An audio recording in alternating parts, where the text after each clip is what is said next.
The history of math is our intellectual foundation to understanding science. Science. Beautiful, awesome, wonderful science. It's the creative foundation to our ineffable future. Hi, I'm Gabrielle Burchak, and this is my podcast, Math, Science, History.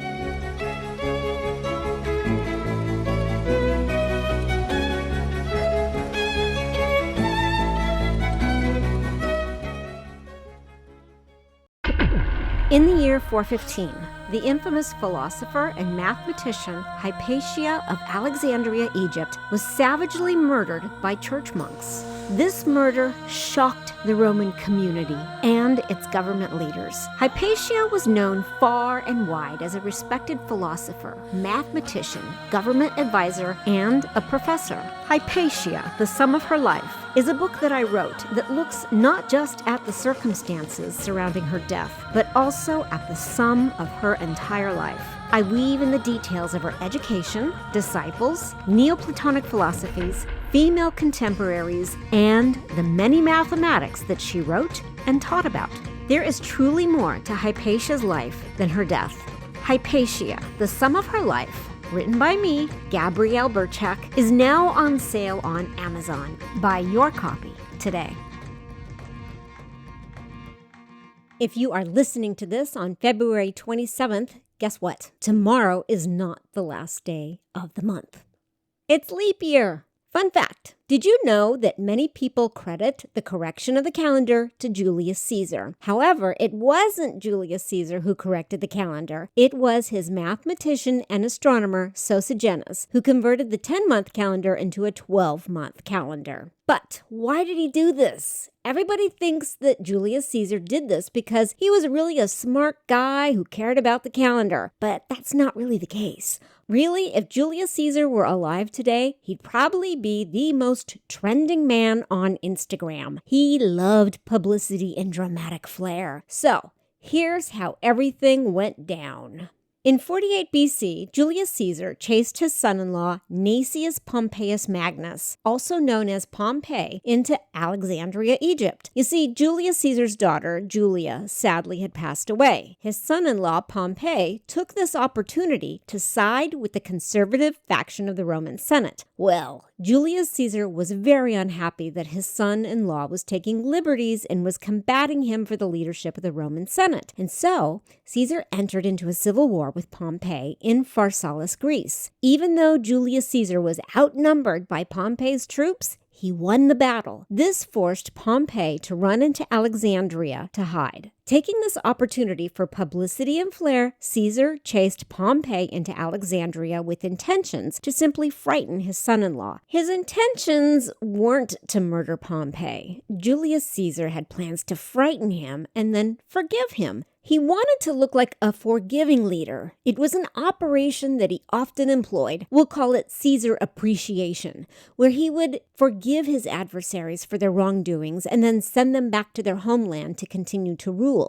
It was kind of cool. Well, operandi Caesar appreciation didn't go so well with Pompey. Caesar did not communicate with his allies in Alexandria. They were Cleopatra and her brother husband Ptolemy Philopator XIII. They lived in Alexandria and they ruled over Rome and they were pretty much in charge. So, when Pompey entered into Alexandria, Ptolemy took things into his own hands, literally, and decapitated Pompey. Ptolemy then had his tutor, Theodotus, sail out to Caesar's ship carrying the head of Pompey. This infuriated Caesar. Caesar had a reputation of showing mercy on his rivals. The decapitation of his son-in-law did not look good for Caesar. So, intent on saving face, Caesar set out to remove Ptolemy from his seat as ruler. What did Caesar do? Well, he set the moves on Cleopatra, which wasn't really hard considering she was loose. Don't get me wrong, she was smart. She spoke over 12 languages and she had studied math, philosophy, and astronomy. She made use of Alexandria's library and she read a lot. But she also knew she was hot, and she used that to her advantage as well. As a result, for my G-rated audience, Caesar and Cleopatra became boyfriend and girlfriend and held hands a lot. This was no mistake on Cleopatra's part. She wanted to rule the throne as well. So, after she got Caesar to fall in love with her, Caesar decreed Cleopatra and her brother Ptolemy as co-rulers of Rhodes with the intention to buy time and earn honor in Alexandria. Well, bad news. Ptolemy found out that his sister wife was kissing Caesar. Again, this is for my G-rated audience.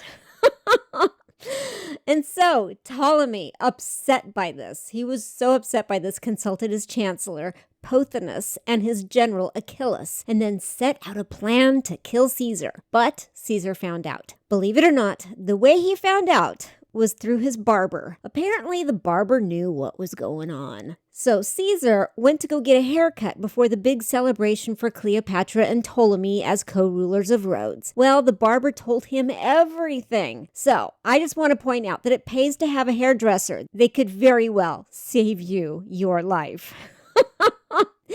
And so Caesar decided to place a guard in the hall outside of the feast. He then proceeded to kill Pothinus. But Achilles quickly escaped and ran to alert Ptolemy's army. Caesar realized this, and he knew that his army was too small to battle Ptolemy's army. So Caesar sent a messenger to call for more Roman troops. Ptolemy, however, knew what Caesar was going to do. So he blocked Caesar's army and cut off communication by sea. Now Caesar was at a disadvantage. And so Caesar created disorder by setting fire to his own ships, which then set fire to the docks. This was how the fire spread.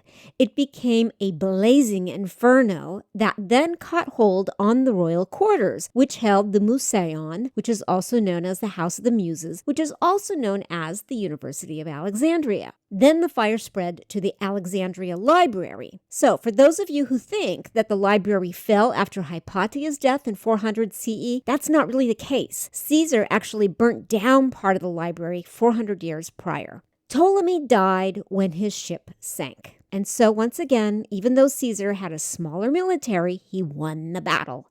Caesar then left Alexandria with Cleopatra, and she gave birth to his son Caesarion. And for the record, Caesar never officially acknowledged this kid as his son. What a jerk.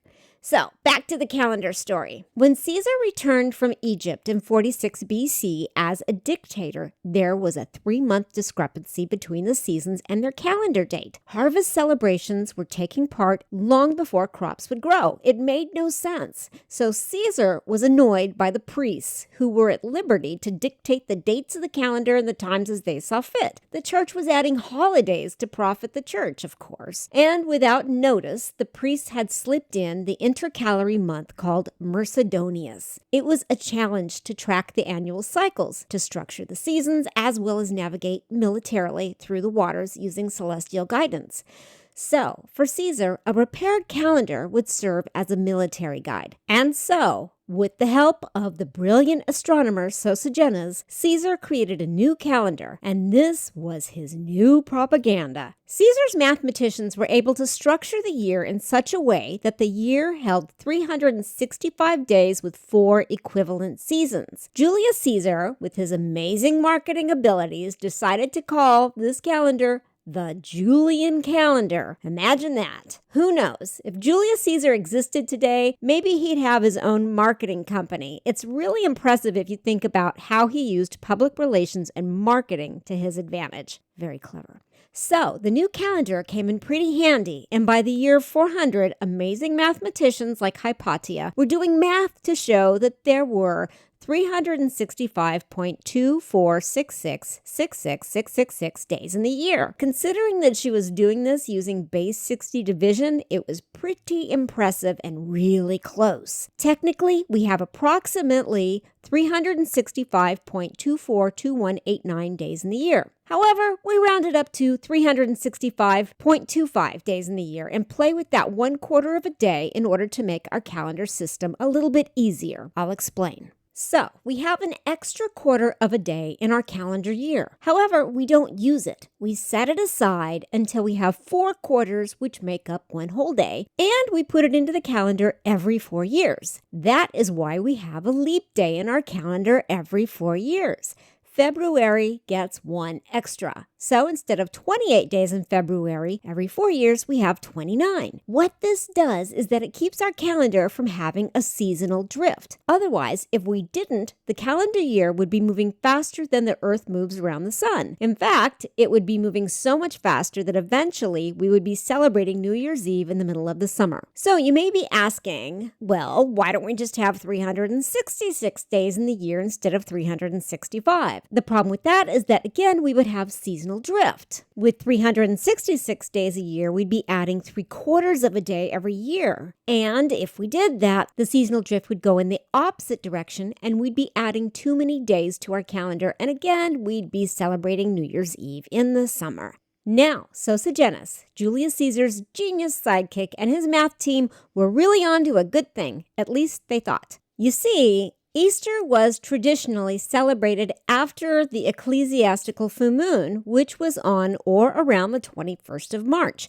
However, over the hundreds of years since the Julian calendar was implemented, these dates began to drift and the calendar was off by several days. Still, that's better than 2 months, but still it wasn't good. Long story short, several mathematicians stepped forward and said, hey man, we need to change the calendar again. Okay, it was around 1582. They didn't really talk like that, but anyhow, the Pope agreed. And so, in October 1582, the Gregorian calendar was rolled out by Pope Gregory XIII. However, not everybody adapted to it. Some countries decided to keep the Julian calendar instead. This didn't bode well for planning events between countries. As a matter of fact, not every country adhered to the Gregorian calendar for hundreds of years. In 1752, Great Britain and its colonies finally adapted to the calendar. In 1918, Russia, Estonia finally adapted to the calendar. And it was only in 2016 that Saudi Arabia adapted to the Gregorian calendar. So, what is the Gregorian calendar all about? Well, even though we add an extra day every 4 years, our calendar is still off. However, it's only off by 1 day every 100 years. And so to fix this, they decided to skip a leap year every 100 years. Unfortunately, an extra day still managed to sneak in, so they added an additional clause saying that if the century is a multiple of 400, then you do have the leap year. As a result, the year 1600 was a leap year and the year 2000 was a leap year because they are both divisible by 400. However, the years 1700, 1800, and 1900 are not leap years. But to me,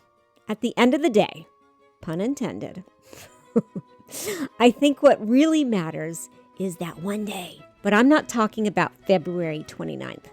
I'm talking about any day. I'm talking about every day. It's not the leap years that matter. It's not the years. It's not the months. It's not the weeks. It's the days.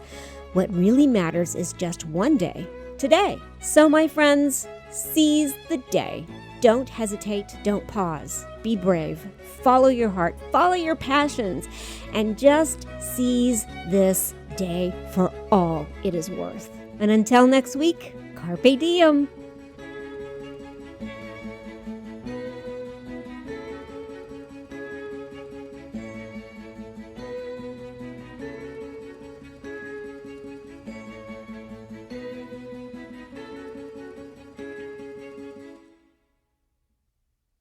I'm Gabrielle Burchak. This podcast has been brought to you by caffeine. Delicious, wonderful nectar of the gods caffeine.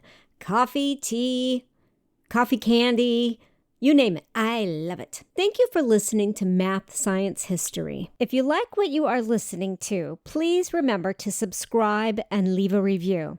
I would really appreciate that. If you are interested in reading more about the history of math and science, please come visit me at mathsciencehistory.com. And while you are there, if you like what you're listening to, please feel free to click on that coffee button and buy me a cup of coffee. Until next week, carpe diem.